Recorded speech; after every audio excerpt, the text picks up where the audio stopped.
वसूलेगा, वो गरीब कमजोर आदमी से ही वसूलेगा। जानता है कि भारत की जनता पढ़ी लिखी उतनी नहीं है, बेवकूफ़ है। साक्षरता दर में दिखा देते हैं कि भारत में 80% लोग पढ़े हैं, लेकिन हम करते हैं मुश्किल से 10% सही से लोग पढ़े होंगे।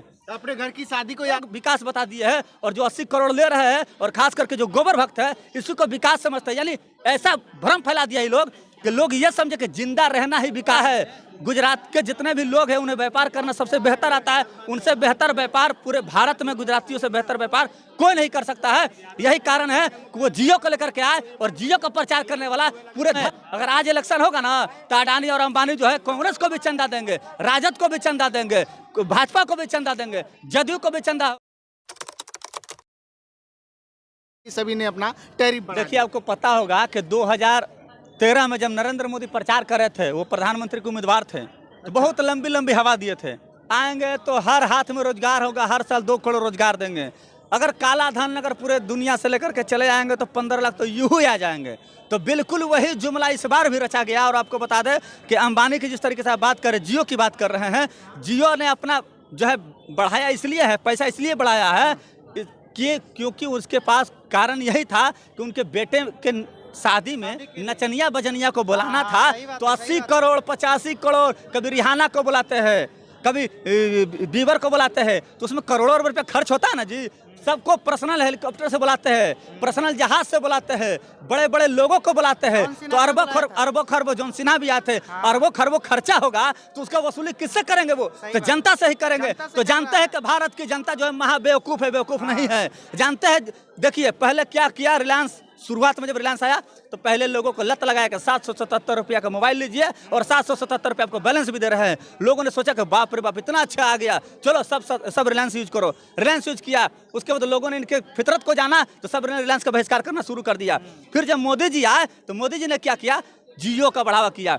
दुनिया का पहला ऐसा प्रधानमंत्री होगा जो किसी सिम का प्रचार करता होगा, आपको पता होगा। ऐसा प्रधानमंत्री दुनिया में एक नमूना कोई प्रधानमंत्री है तो उसका नाम नरेंद्र मोदी है, जो जियो सिम का प्रचार करता है। आपको पता होगा कोई भी मंत्री, कोई भी विधायक भी आज तक सिम का प्रचार नहीं करता है, लेकिन मोदी जी प्रचार किए थे। और आपको पता यह भी होगा कि जितने भी भारत में पेट्रोल पंप थे रिलायंस का, आपको याद है कि नहीं? हमको याद है, रिलायंस का जितना भी भारत में पेट्रोल पंप था, सारे पेट्रोल पंप को कांग्रेस की सरकार ने सीज करा दिया था। क्यों? क्योंकि वो 2 नंबर नहीं, वो 4 नंबर का पेट्रोल और डीजल बेचता था। लेकिन जैसा ही नरेंद्र मोदी आए, जैसा ही टेम्पो से भर भर के उनके आवास पर पैसा गया, उनके लोगों के पास पैसा पहुंचा, टोटल रिलायंस का जो पट्टा बना हुआ था, सारे पर से रस्सी उतर गया, सारे खुल गए, सारे चालू हो गए। भले वैसे ही 2 नंबर का बेचे, लेकिन आपको पता होगा रिलायंस इंडस्ट्रीज कितना बढ़ गया है। हर जगह रिलायंस का मॉल खुल गया है, रिलायंस ज्वेलर्स खुल गया है। इसका मतलब कहीं ना कहीं उसने अरबों खरबों रुपया दिया है, तो किससे वसूलेगा भाई? हमारे और आप जैसे जनता से वसूलेगा, वो गरीब कमजोर आदमी से ही वसूलेगा। जानता है कि भारत की जनता पढ़ी लिखी उतनी नहीं है, बेवकूफ़ है। साक्षरता दर में दिखा देते हैं कि भारत में 80% लोग पढ़े हैं, लेकिन हम करते हैं मुश्किल से 10% सही से लोग पढ़े होंगे। अपने घर की शादी को यादगार बनाने के लिए लोगों का खून चूसना चाहिए। ये जो आंकड़ा दिखाते हैं ना कि साक्षरता दर भारत में 80% है, हम कह रहे 10% है मुश्किल से। ये बेवकूफ बनाते, जानबूझ के दिखाते। कुछ दिन में देखिए 99% साक्षरता दर है, और 99% साक्षरता दर है, 80% साक्षरता दर है, तो 142 करोड़ की आबादी में अब 85 करोड़ को राशन दे रहे हैं, तो नानत है ना जी। 142 करोड़ की आबादी में अब 85 करोड़ को राशन दे रहे हैं, तो नानत है। यानी 60-70% लोगों को अब राशन यानी 5 किलो अनाज पर जिंदा रखे हुए हैं। तो ये देश के लिए शर्म की बात है, गर्व की बात नहीं है। लेकिन लोग जो है, गोबर भक्त जो है, वो भौंकने से बाज नहीं आते हैं। उनको हर चीज में यही दिखता है कि हिंदू मुस्लिम। जियो भी कहिएगा तो हिंदू।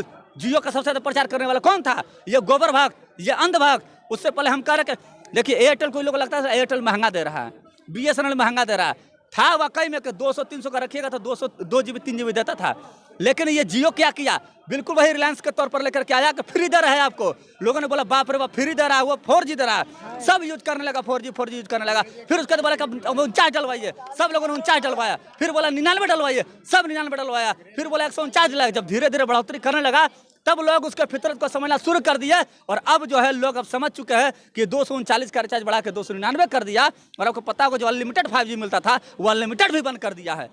देखिए इसका दिमाग देखिए, तो पहले अनलिमिटेड दिया 5G कि जितना चाहे उतना यूज करो, 20 GB 30 GB कोई दिक्कत नहीं है। लेकिन देखिए यही होता है लत।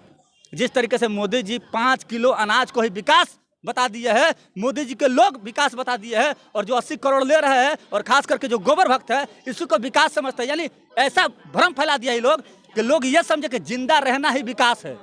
ये लोग ऐसा माइंड में घुसा दिए लोगों को कि जिंदा रहना ही समझ लो कि विकास है। तुम जिंदा हो तो वही तुम्हारे लिए विकास है, विकास और कुछ नहीं है। मोदी जी का तो डिजिटल बनिए, ऑनलाइन पेमेंट करिए, इंटरनेट से जुड़िए, और इंटरनेट महंगा हो रहा है तो बच्चे कैसे पढ़ेंगे? अब मोदी जी बताएंगे ना, देखिए हम क्या बोले, ये व्यापारी है, ये लोग व्यापारी है, ये लोग व्यापार करना जानते हैं। आपको पता होगा इन लोग से बड़ा व्यापारी कोई नहीं है, ये लोग व्यापार करने का आदत है। आप बता दीजिए नरेंद्र मोदी का व्यापार, नरेंद्र मोदी किस जात के बताइए? उनके जाति से हमको फिर नहीं बताइए, आप बनिया जात से हैं। बनिया का मतलब होता है व्यापारी, तो वो व्यापार कर रहे हैं, वो देश को व्यापार में देखिए जीएसटी लाए, सारे व्यापारियों को बर्बाद करने के लिए जीएसटी लाए। क्या कर दी जीएसटी लेकर, क्या कर दिया आप? जीएसटी ला करके आप क्या किए? ढकोसलेबाजी ना किए, जो कुछ हुआ उससे जीएसटी लाने से। तो जिस जात से नरेंद्र मोदी आते हैं, बनिया जात से, तो उनको व्यापारी करना आता है, किस तरह से व्यापार किया जाता है नरेंद्र मोदी को बखूबी पता है। गुजरात के जितने भी लोग हैं उन्हें व्यापार करना सबसे बेहतर आता है, उनसे बेहतर व्यापार पूरे भारत में गुजरातियों से बेहतर व्यापार कोई नहीं कर सकता है। यही कारण है कि वो जियो को लेकर के आए, और जियो का प्रचार करने वाला पूरे धरती पर पहला प्रधानमंत्री हो किसी देश का है, किसी भी सिम का प्रचार करने वाला, तो उसका नाम नरेंद्र मोदी है। और आपको पता होगा कि नरेंद्र मोदी चाहे रिंग सेरेमनी हो, चाहे वेडिंग हो, चाहे रिसेप्शन हो, हर जगह नरेंद्र मोदी पहुंचे। आपको पता होगा, पहुंचे ना जी। लेकिन राहुल गांधी गए राहुल गांधी? पता नहीं राहुल गांधी को इनवाइट किए कि नहीं किया था, तो यही तो दिक्कत है। देखिए आपको बता देते हैं, पूंजीपति किसी के नहीं होते हैं, पूंजीपति सिर्फ सरकार के होते हैं। अगर ये कोई सोच रहा है कि अडानी और अंबानी सिर्फ नरेंद्र मोदी जी के हैं, तो ये भ्रम है। अगर आज इलेक्शन होगा ना, तो अडानी और अंबानी जो है कांग्रेस को भी चंदा देंगे, राजद को भी चंदा देंगे, भाजपा को भी चंदा देंगे, जदयू को भी चंदा देंगे। यानी भारत में जितने भी पार्टियां हैं, जो उभरी हुई पार्टियां हैं, सबको चंदा देने की मजबूरी है, क्योंकि कब जाने कौन सी सरकार में आ जाए कोई नहीं जानता है, इसीलिए चंदा देने की मजबूरी हो जाती है। तो बीएसएनएल को खड़ा किया जा सकता है? बीएसएनएल को बिल्कुल खड़ा किया जा सकता है। जब सोच बदलेंगे लोग को अब चाहिए कि बीएसएनएल की तरफ भागे, और जियो और एयरटेल जो आपका नंबर है वही नंबर रहेगा। नंबर आप चेंज मत करिए, कौन कह रहा नंबर चेंज करने के लिए? पोर्ट करवा लीजिए और उन लोगों को दिखा दीजिए, जियो वाले को, कि देखो ये नंबर तो तुम्हारा ही है, तुम्हारा ही कंपनी से हम खरीदे थे जियो का, लेकिन ये जो नंबर कन्वर्ट करा रहे हैं यानी पोर्ट करवा रहे हैं, तो हम बीएसएनएल में करवा रहे हैं, ताकि एक मैसेज है उन लोगों को, उन पूंजीपतियों को, और वो जो है अपना रेट कम करने के लिए मजबूर हो जाए। ये करना पड़ेगा लोगों को। लाखों लोग जो है कि अब बढ़ रहे हैं बीएसएनएल की तरफ, लगता है कि अब बीएसएनएल खड़ा, बिल्कुल बीएसएनएल अब खड़ा होगा। बीएसएनएल टाटा से हाथ मिला लिया है, यानी रतन टाटा से हाथ मिला लिया है। जब रतन टाटा से हाथ मिला लिया तो आपको पता होगा कि वो बहुत ही अच्छा होने वाला है बीएसएनएल के लिए, और बीएसएनएल के उपभोक्ताओं के लिए बहुत बेहतर विकल्प होने वाला है। बीएसएनएल यूज करिए, जियो और एयरटेल का सिम तोड़ करके फेंक दीजिए। मेरे पास भी जियो था, झूठ नहीं बोलेंगे, लेकिन अब उसको बीएसएनएल में हमने भी पोर्ट करवा लिया, 4 दिन हो गया। क्यों? क्योंकि हम समझ गए इसका खेला, ये ऐसी तरह खेला खेलेगा। और देखिएगा आने वाले दिनों में ये क्या करते हैं, जैसे देखेंगे कि जियो का बहिष्कार हो रहा था, ये क्या करेंगे मालूम है? जियो सिम खत्म कर देंगे। जियो देखेंगे स्पोर्ट हो गया सारा कुछ, तो जियो बंद कर देंगे। अब साल 2 साल और इंतजार करेंगे, देखेंगे अब कैसे लोगों को बुर्बक बनाना है। तो फिर कहेंगे कि 5 रुपया वाला सिम आया है, 5 रुपये में पूरा दुनिया में फ्री बतियाइए, सब लगेगा टप सिम लेने।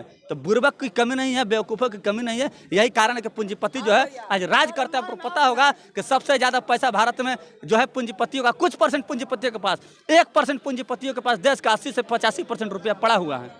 चलिए, तो सब मिला जुला करके देखा जाए तो लोगों का जो रुझान है वो पूरी तरीके से बीएसएनएल की तरफ आकर के टिक गया है। आने वाले समय में क्या बीएसएनएल फिर से खड़ा हो पाएगा कि नहीं, ये समय बताएगा। बाकी आप लोग क्या सोचते हैं, अपनी प्रतिक्रिया कमेंट बॉक्स में दीजिएगा, शेयर कीजिएगा। बहुत बहुत धन्यवाद।